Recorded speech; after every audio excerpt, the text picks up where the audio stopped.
Hey guys, Alex here from ArcWorlde Miniatures, and today I'm going to show you how I painted our ArcWorlde special Halloween miniature, Druzilla von Jargabad.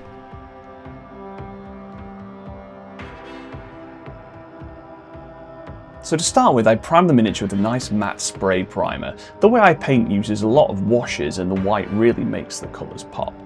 The first colour I used was a nice corpse green that I mixed, watered down lots and applied to the skin areas of the sculpt. This was to create a lovely vampiric flesh colour, so I made sure lots of the white undercoat came through.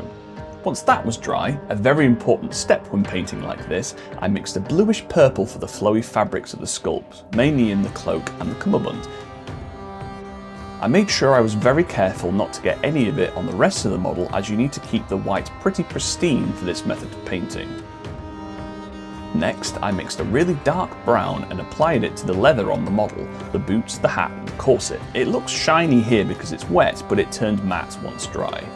I then watered down some black to apply to the scabbard, and then some dark brown for the stock of the pistol. Using the same dark brown, I painted the base of the Mini so it'll be ready for the basing material once finished. Then, using a watered down khaki colour, I painted the shirt, making sure that lots of the white base coat shone through. I just wanted to get the colour in the folds of the fabric, and then I let it dry. After mixing a grey to paint the rocks on the base, who doesn't love a tactical rock, I used a metallic silver to paint the barrel of the pistol.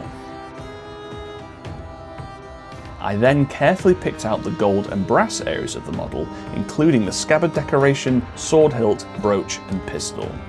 Next, I mixed a dark flesh tone to paint inside the mouth and a purplish flesh tone to paint the area around the eyes. Once those were dry, I carefully painted the teeth and fangs in white, though I did do a bad job of filming that, as well as the eyes. It's times like this that I'm glad I sculpted the eyes quite big.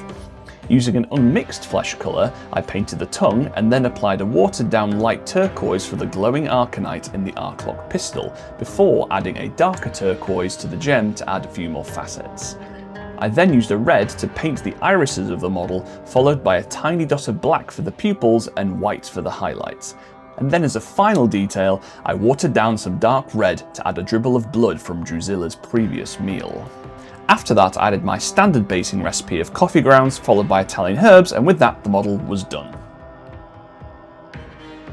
So there we have it. As you can see, you can paint miniatures really simply with just the use of washed down high pigment paints, and the details just kind of sort themselves out. Thank you very much for watching, and if you would like to see more of these videos, please do drop a comment below, and you can also follow us on Instagram, Facebook, Discord, all of those things. Yeah, have a great Halloween, and hopefully see you again soon.